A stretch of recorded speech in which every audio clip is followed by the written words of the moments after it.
Music that was exciting to the contemporaries of Bach and Beethoven is still exciting, although we do not share their culture. The early Beatles songs are still exciting, although the Beatles have unfortunately broken up. Similarly, some Benda songs that must have been composed hundreds of years ago still excite me. Many of us are thrilled by koto music from Japan, sitar music from India, chopi xylophone music, and so on. I do not say that we receive music in exactly the same way as the players, but our own experiences suggest that there are some possibilities of cross-cultural communication. I am convinced that the explanation for this is to be found in the fact that at the level of deep structures in music there are elements that are common to the human psyche, although they may not appear in the surface structures. Subject: the universality of music that transcends time and culture.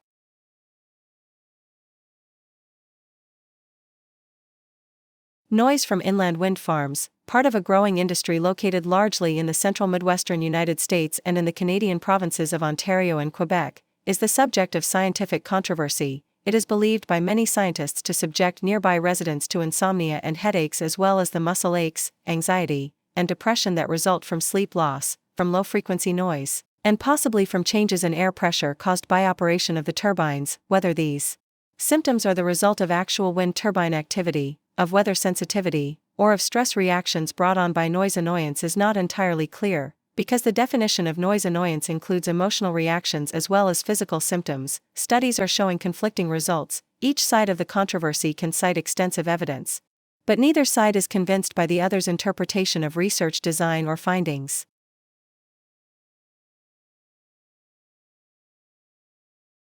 People commonly think that the best way to attain happiness is to change their environment, their house, their clothes, their car, their job, their circle of friends. But those who have thought carefully about desire have unanimously drawn the conclusion that the best way, indeed, perhaps the only way to attain lasting happiness, is not to change the world around us or our place in it, but to change ourselves. In particular, if we can convince ourselves to want what we already have, we can dramatically enhance our happiness without any change in our circumstances. It simply does not occur to the typical person that satisfaction can best be gained not by working to satisfy the desires we find within us, but by selectively suppressing or eradicating our desires. Throughout the ages and across cultures, thoughtful people have argued that the best way to attain happiness is to master our desires, but throughout the ages and across cultures, ordinary people have ignored this advice. Subject: many easily dismiss the idea that controlling desire can make us happy.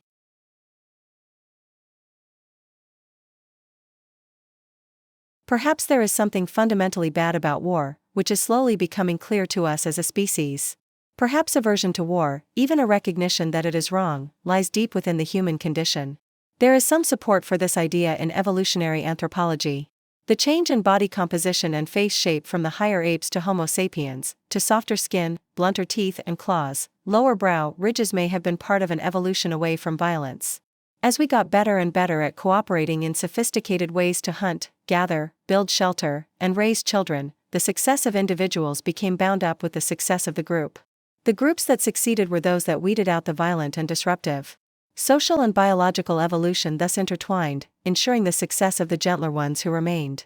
Subject: the gentler humans, victors of the evolutionary war.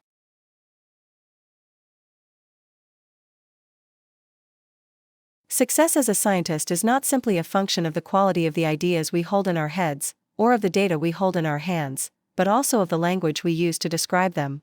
We all understand that publish or perish is real and dominates our professional lives. But publish or perish is about surviving, not succeeding. You don't succeed as a scientist by getting papers published. You succeed as a scientist by getting them cited. Having your work matters. Success is defined not by the number of pages you have in print but by their influence. You succeed when your peers understand your work and use it to motivate their own. Subject: the importance of influencing others in scientific writing.